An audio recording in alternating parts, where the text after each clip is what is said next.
Ya, salam pengadaan pada episode pertama Active Procurement Specialist atau APS. Yang pertama ini saya akan membahas terkait dengan jaminan-jaminan di proses pengadaan barang jasa pemerintah. Pernahkah Anda mendengar istilah jaminan penawaran, jaminan pelaksanaan, atau jaminan pemeliharaan, atau jaminan uang muka? Nah, bagi yang sudah berkecimpung di dunia pengadaan, istilah ini tentu akrab di telinga kita semua. Perlu kita ketahui bersama bahwa jaminan bukan sekedar formalitas, tapi merupakan instrumen alat kontrol risiko, bentuk konkret komitmen dan jaminan tanggung jawab antara penyedia dan pemerintah. Bayangkan kita sedang membangun jembatan, pemerintah melaksanakan penganggaran dan harapannya proses pemilihannya berjalan dengan baik. Setelah mendapatkan penyedia, kemudian menugaskan penyedia tersebut dengan berkontrak. Intinya anggaran sudah disiapkan, waktu sudah dihitung dengan baik. Lalu bagaimana kalau penyedia itu tiba-tiba mundur dari proses pemilihan penyedia atau gagal menyelesaikan pekerjaan, mundur di tengah jalan tanpa alasan yang jelas, atau bahkan one prestasi? Tentu akan ada banyak kekacauan-kekacauan dan kerumitan yang muncul di situ. Nah, disinilah jaminan pengadaan berperan ya untuk menutupi kerugian dari sisi waktu dan beban pekerjaan yang seharusnya tidak perlu muncul ya karena kegagalan pelaksanaan komitmen tersebut. Nah, jaminan pengadaan ini diletakkan sebagai instrumen pengendalian dan mitigasi risiko. Tujuannya agar setiap tahap mulai dari penawaran, sanggah banding, pelaksanaan hingga pemeliharaan terjamin kepastian dan akuntabilitasnya. Pada video kali ini kita akan membahas apa itu jaminan pengadaan. Mari kita mulai dari dasar hukumnya, yaitu pasal 30 Perpres 46 tahun 2025 yang mengubah Perpres 16 tahun 2018. Peraturan ini menegaskan bahwa jaminan pengadaan terdiri atas 5 jenis, mulai dari yang pertama jaminan penawaran, jaminan sanggah banding, jaminan pelaksanaan. Nah, jaminan berikutnya lagi adalah jaminan uang muka, dan terakhir adalah jaminan pemeliharaan. Kemudian berdasarkan regulasi yang berlaku bisa berbentuk bank garansi atau dikenal juga dengan garansi bank ya.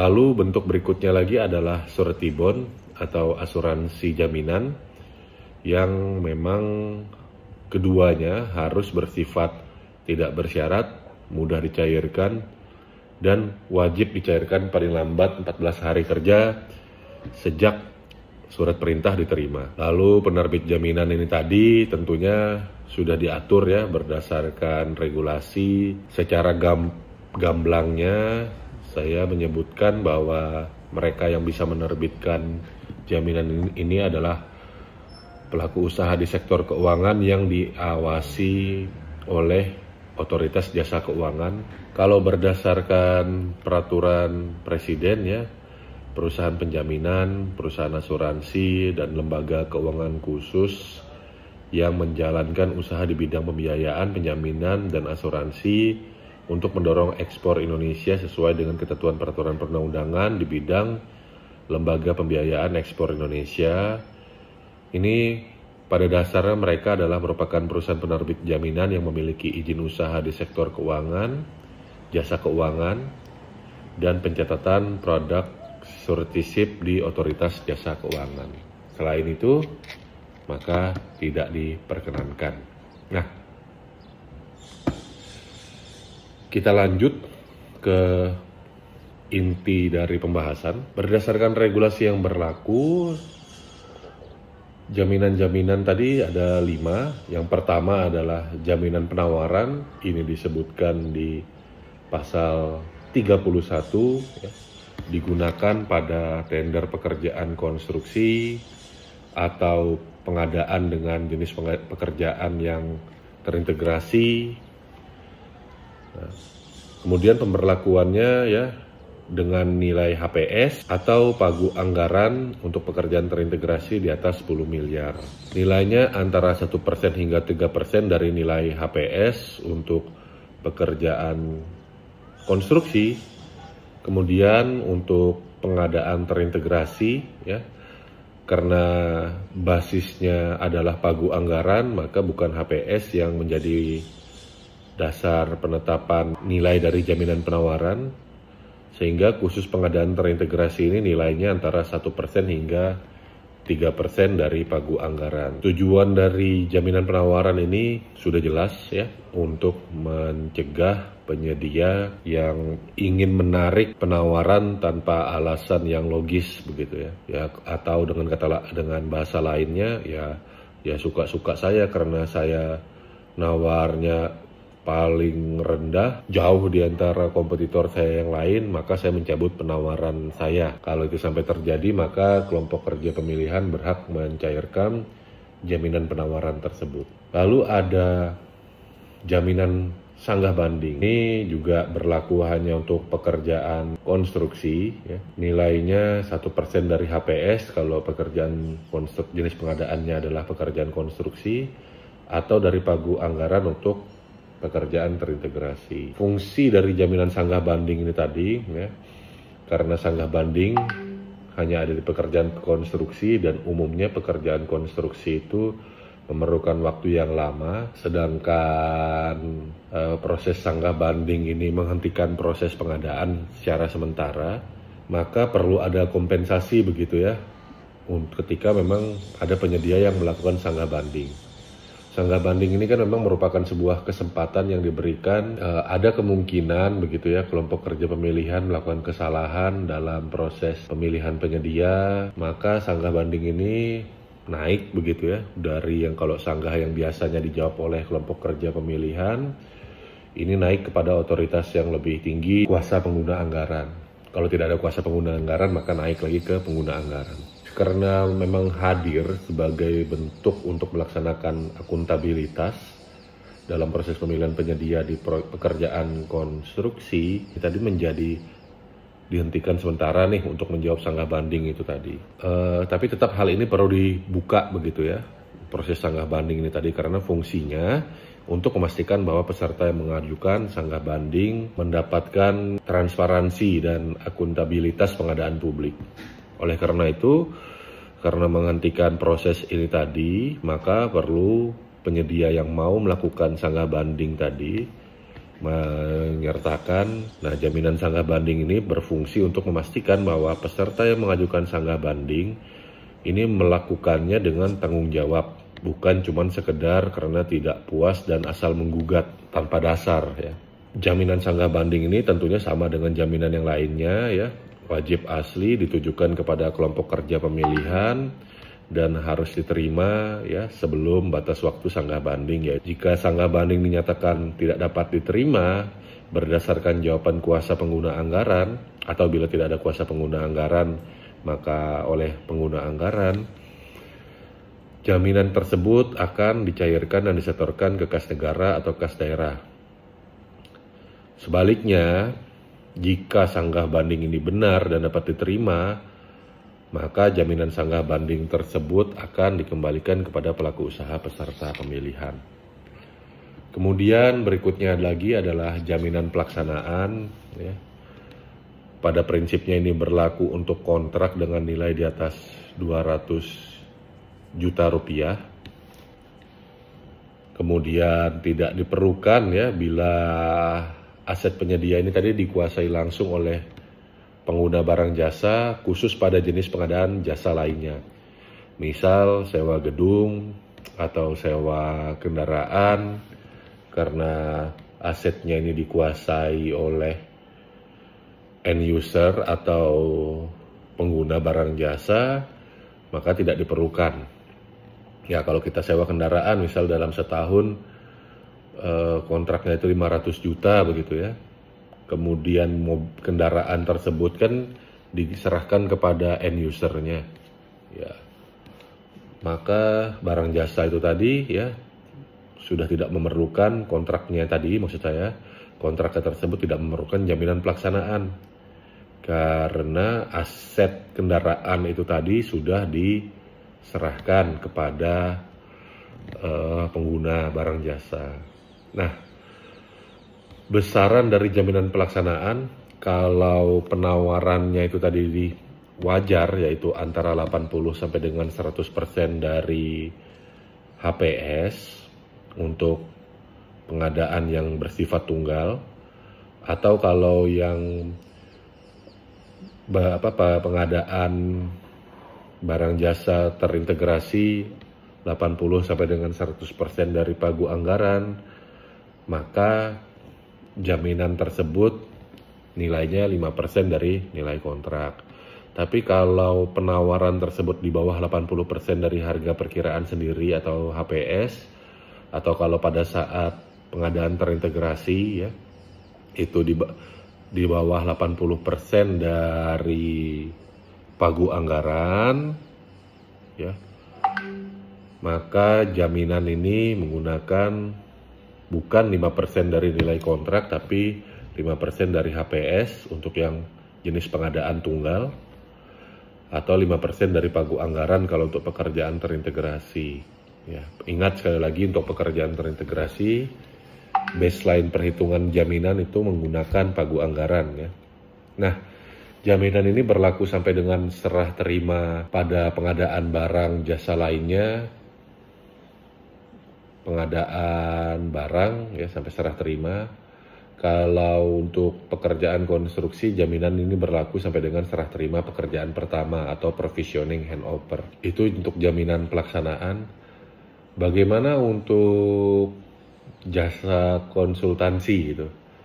Nah, untuk jasa konsultansi memang jaminan pelaksanaan itu tidak diberlakukan begitu ya, karena sifat dari jasa konsultansi ini intangible. Kita membayar orang karena keahliannya ya, sehingga tidak ada begitu ya jaminan pelaksanaan untuk pekerjaan jasa konsultansi. Implementasi atau penerapan jaminan pelaksanaan ini, misal terdapat kontrak rekonstruksi jalan senilai 5 miliar dengan penawaran 4,2 miliar gitu ya, dimana 4,2 miliar ini kan 84% dari HPS, maka jaminan pelaksanaannya adalah 5% dari 4,2 miliar nilai kontraknya ya, yang berdasarkan dari penawaran tadi, yaitu sebesar 210 juta. Nah, jaminan pelaksanaan ini tadi dicairkan ya apabila penyedia gagal menyelesaikan pekerjaan, dan posisinya jaminan ini dimaksudkan untuk dicairkan untuk menutup ya kerugian negara dari sisi waktu maupun dari sisi kerumitan pelaksanaan teknis yang muncul.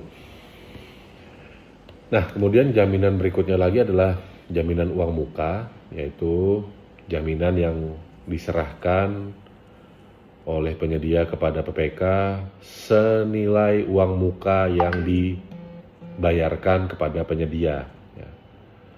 Jadi fungsinya ini melindungi apabila uang muka tidak dikembalikan, bila kontrak sudah terminate atau dihentikan, atau penyedia awan prestasi dan diperoleh kembali begitu ya, dengan mencairkan jaminan uang muka ini tadi. Nah, jaminan uang muka ini dapat dikurangi secara proporsional ya, sesuai pelunasan uang muka. Tapi memang betul-betul 100% dari nilai uang muka yang dibayarkan. Kita analogikan ya, uang muka itu kan ibarat sebenarnya ya pinjaman awal yang harus dijamin pengembaliannya.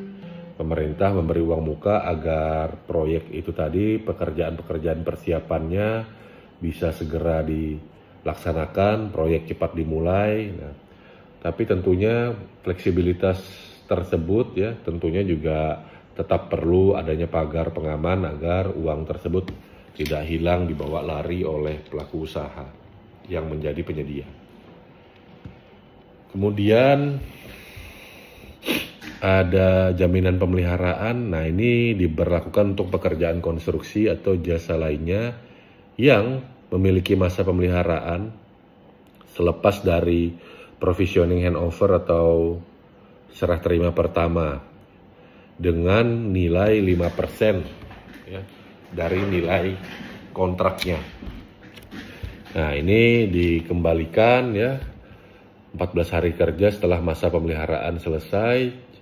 Jika selama masa pemeliharaan ternyata ditemukan kerusakan, kemudian penyedia tidak responsif, ya, sehingga penyedia tersebut dikenakan sanksi masuk dalam daftar hitam dan jaminan tersebut akhirnya ya jaminan pemeliharaan ini dinyatakan bisa dicairkan untuk memperbaiki hasil pekerjaan ya tanpa perlu menunggu penyedianya ya. Tadi sudah jelas kondisi di awalnya adalah penyedianya memang tidak responsif begitu. Dari kelima jenis jaminan yang ada dalam peraturan presiden tentang pengadaan barang jasa pemerintah, satu hal yang tidak boleh kita lupakan, semua jaminan ini bersifat tidak bersyarat dan mudah dicairkan. Walaupun pada prakteknya ya tidak bersyarat dan mudah dicairkan ini kan too good to be true kalau emang tidak ada kelengkapan yang perlu dilengkapi ya. Maka kita tetap harus ya menyiapkan kelengkapan-kelengkapan untuk melakukan pencairan gitu ya. Secara prinsip kalau kita sudah melengkapi kelengkapan-kelengkapan yang harus diserahkan pada saat pencairan jaminan pengadaan tersebut, maka semua jaminan tadi ya tidak boleh ditunda pembayarannya dengan alasan apapun. Makanya ya Bapak Ibu, penting bagi kita untuk memperhatikan penerbit jaminan ini tadi memang yang sesuai dengan ketentuan peraturan pengadaan. Bahwa penerbit jaminannya kalau di dalam perpres pengadaan gitu ya, itu adalah penerbit jaminan itu memiliki izin usaha dan pencatatan produk di Otoritas Jasa Keuangan. Karena jaminan-jaminan tadi, walaupun semua jaminan bersifat tidak bersyarat dan mudah dicairkan, bukan tidak mungkin dalam situasi tertentu, mengingat penerbit jaminan ini kan pelaku usaha, ya, maka mereka juga perlu kehati-hatian. Nah, ketika kita ada permasalahan jaminan tidak bisa dicairkan, kita bisa melakukan penyelesaian sengketa, begitu ya, yang difasilitasi dengan penyelesaian sengketa di bawah OJK itu tadi, atau melakukan pengaduan di bawah OJK. Jadi penting bagi kita untuk mengecek keabsahan, mengecek perusahaan penerbit jaminan itu tadi, apakah memang masuk dalam kriteria yang boleh menerbitkan jaminan yang sesuai dengan perpres pengadaan. Kemudian kita juga perlu bertanya ya di awal pada penerbit jaminan, apakah jaminan ini memang benar-benar asli atau tidak, dan bagaimana kelengkapan dokumen, apa saja kelengkapan dokumen yang diperlukan pada saat pencairan seandainya itu harus dilakukan. Sehingga sebelum ada masalah, kalau kita sudah pegang kelengkapan-kelengkapan kriteria itu tadi sejak awal, ya maka kita, dan dijawab secara tertulis SOP pencairan jaminan itu tadi, kita tidak akan menghadapi kondisi yang berbelit-belit pada saat pencairannya. Dengan demikian seharusnya menjadi sangat kuat begitu ya, kalau kita sudah melakukan semua hal tadi untuk memitigasi penerbit jaminan itu tadi, maka penjamin tidak boleh menunda pembayaran dengan alasan apapun gitu. Apalagi di dalam peraturan turunannya yaitu peraturan LKPP pelaksanaan pengadaan barang jasa, ditegaskan bahwa pencairan tidak menunggu pembuktian kerugian, ya, cukup dengan kelengkapan-kelengkapan yang menyatakan atau menunjukkan wan prestasi oleh penyedia dari PPK. Dari 5 jaminan pengadaan barang jasa ini tadi, apakah boleh ada jaminan-jaminan lainnya di pengadaan barang jasa pemerintah? Jawabannya tidak. Ya, sertifikat garansi pun, ya, yang bukan produk dari sektor keuangan, sektor jasa keuangan, itu juga sudah disebutkan begitu ya di dalam Perpres pengadaan barang jasa pemerintah. Jadi 5 jaminan dan sertifikat garansi gitu ya, itu merupakan sesuatu yang memang sudah fix, tidak perlu ditambah-tambahi lagi. Jadi kalau ditanya apakah boleh ada jaminan-jaminan lainnya di pengadaan barang jasa pemerintah, jawabannya tidak, ya. Kecuali memang dimungkinkan dari aspek pengelolaan keuangan yang diatur dengan peraturan lainnya.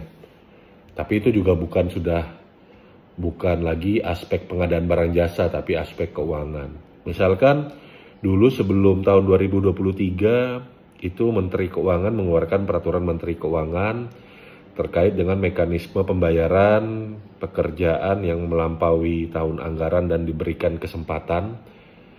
Nah, itu bisa dibayarkan 100% dengan walau kondisi pekerjaan belum mencapai 100% itu tadi, tapi sisa dari progres fisik dan progres keuangan yang selisih dengan nilai kontrak itu tadi bisa dijaminkan dengan apa yang disebut dari jaminan pembayaran. Tapi jaminan pembayaran itu bukan jaminan di aspek pengadaan barang jasa ya, tapi aspek keuangan ya, aspek pengelolaan keuangan. Dan setahu saya di APBN jaminan pembayaran ini tadi sudah dihapuskan, tidak berlaku lagi sejak tahun 2023. Tapi kita tidak membahas itu ya, tidak membahas tentang jaminan pembayaran. Pada prinsipnya tidak dibolehkan begitu ya adanya jaminan-jaminan lain di pengadaan barang jasa, sehingga maka tidak ada jaminan-jaminan yang boleh muncul di luar dari ketentuan yang berlaku. Karena kita di pemerintah sudah terikat dengan aturan.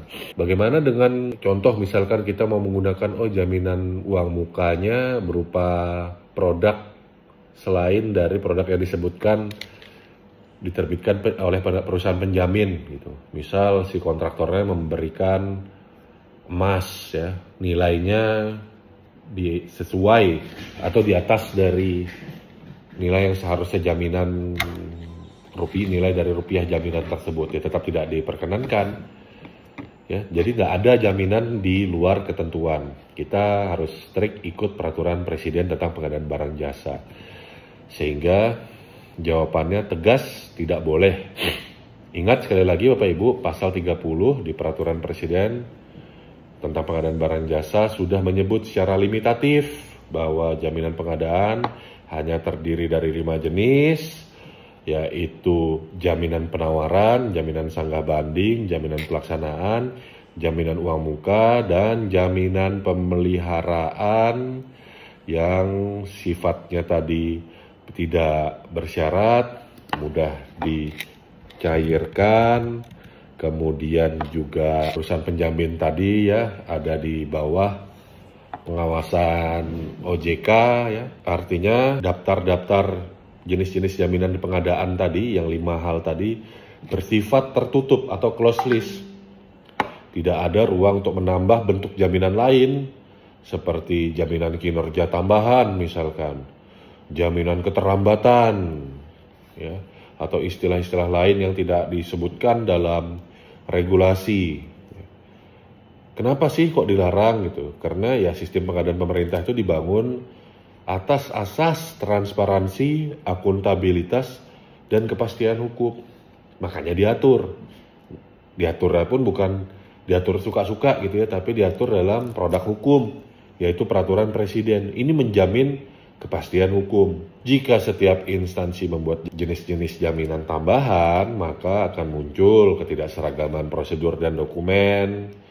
Muncul ya potensi beban berlebih bagi penyedia, mengingat jaminan-jaminan itu tadi kan melalui sektor jasa keuangan gitu ya, pelaku usaha sektor jasa keuangan itu akan punya biaya gitu ya dalam proses penerbitannya. Ini menjadi potensi beban tambahan bagi penyedia.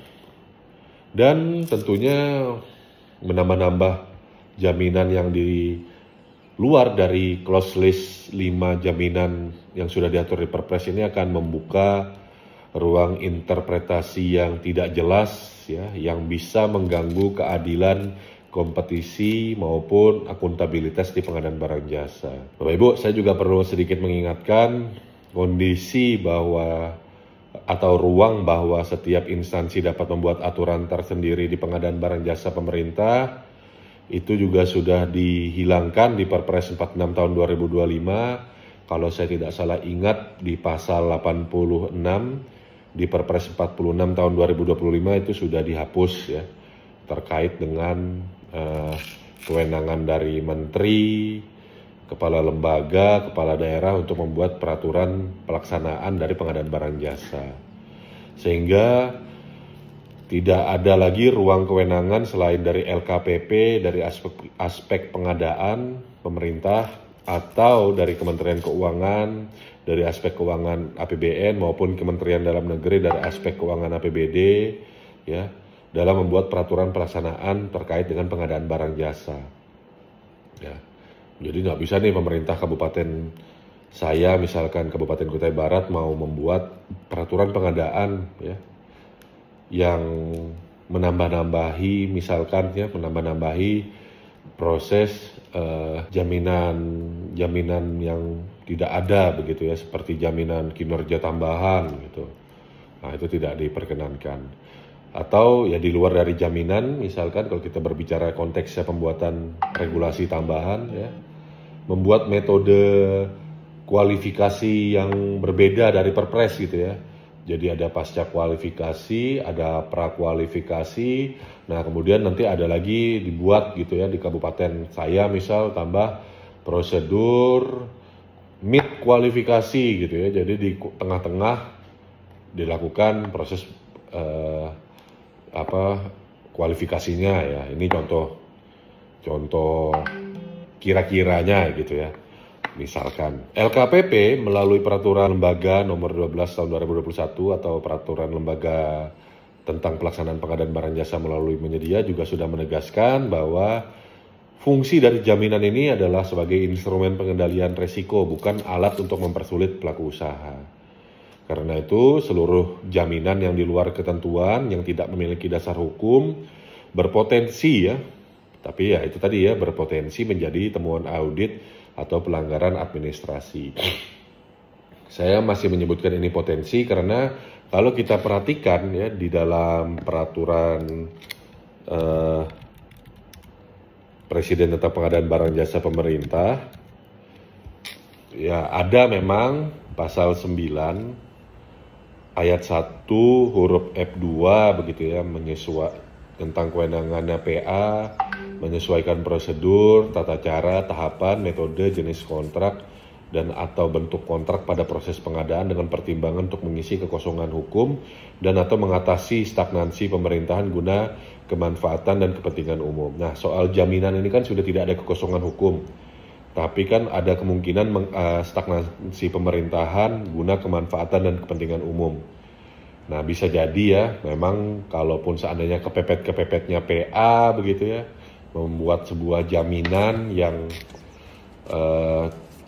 tidak ada di luar dari jaminan pengadaan yang ada di Perpres, tapi perlu membuat sebuah jaminan tertentu. Pada prinsipnya penerbit jaminan itu kan ketika diminta begitu kan, bisa saja menerbitkan jenis jaminan baru begitu ya, judul jaminan misal kayak jaminan kinerja tambahan misalkan ya. Nah, bisa saja diterbitkan gitu ya. Tapi pada prinsipnya hal ini bisa jadi ya potensi, tapi sekali lagi potensi ya, bukan berarti langsung lantas salah. Ya, karena potensi temuan audit atau pelanggaran administrasi bisa saja muncul untuk situasi yang di luar dari sesuatu yang belum diatur, tapi juga bisa jadi malah menjadi manfaat begitu ya. Sehingga ya saya tegaskan ini menjadi sebuah potensi. Tapi kalau kita berbicara kembali ya tentang jaminan di pengadaan, patokannya ini jelas ya. Yang ada ini tadi cukup 5 jenis jaminan sebagaimana diatur dalam Perpres 46 tahun 2025. Ya, menambahkan jaminan lain memang bisa menjadi bukan sebuah bentuk kehati-hatian, tapi menjadi potensi penyimpangan dari regulasi. Karena sekali lagi tujuannya dibentuk sebuah regulasi ini tadi adalah memberikan kepastian hukum, dan kepastian hukum ini adalah bentuk perlindungan terbaik bagi negara tanpa terkecuali ya pelaku pengadaan yang namanya penyedia. Ya. Nah, kita sampai di sesi akhir. Kesimpulan dari seluruh uraian tadi, kita bisa simpulkan bahwa jaminan dalam pengadaan ini bukan sekedar alat administratif kelengkapan yang harus disiapkan, tetapi alat manajemen risiko yang konkret. Yang pertama, jaminan melindungi kepentingan negara dan daerah dan dalam menjamin gitu ya keseriusannya penyedia. Kemudian kita bisa simpulkan yang kedua adalah ada 5 jenis jaminan yang berlaku sesuai tahapan di pengadaan barang jasa pemerintah. Kemudian semua jaminan ini wajib bersifat tidak bersyarat, mudah dicairkan, ya, dan tentunya ya tepat waktu. Ya. Karena kalau tidak bersyarat, mudah dicairkan, dan tidak tepat waktu, uang negara yang harusnya segera kembali, yaitu tidak jelas jadinya. Ini juga menjadi potensi kerugian sebenarnya. Yang mana potensi kerugian ini tadi akhirnya mencederai dari prinsip mengapa kok perlu ada jaminan itu tadi. Lalu yang keempat yang bisa kita simpulkan ya, peran lembaga kebijakan pengadaan barang jasa pemerintah dan OJK ini menjadi penting gitu ya dalam rangka memberikan masukan kepada lembaga penjamin, pelaku usaha sektor jasa keuangan agar kredibel dan bertanggung jawab atas produk-produk penjaminan yang diterbitkannya. Sebagai insan pengadaan, kita bukan hanya mengelola pengadaan, bukan hanya sebatas mengelola kontrak gitu ya, tapi juga mengelola risiko dan kepercayaan publik. Dengan demikian, produk-produk jaminan ini tadi ya, di balik setiap jaminan yang ada, yang sudah diatur dalam regulasi, tersimpan niat filosofis bahwa segala cara kita lakukan dengan kekuatan moral, kekuatan integritas, dan penuh tanggung jawab untuk menjaga dan mengoptimalkan pengelolaan uang negara yang bersumber dari rakyat. Pondasi utamanya adalah kepentingan rakyat, dan pengelolaan uang rakyat itu menjadi hal yang kita pegang teguh. Maka jaminan bukan sekedar instrumen administratif semata-mata, sekedar harus ada untuk sekedar memenuhi kebutuhan regulasi. Dengan demikian, closing quote dari saya, jaminan bukan sekedar dokumen, tapi cermin dari komitmen kita menjaga kepercayaan negara. Terima kasih sudah menyaksikan. Jangan lupa untuk terus belajar dan memperkuat kapasitas sebagai insan pengadaan yang profesional.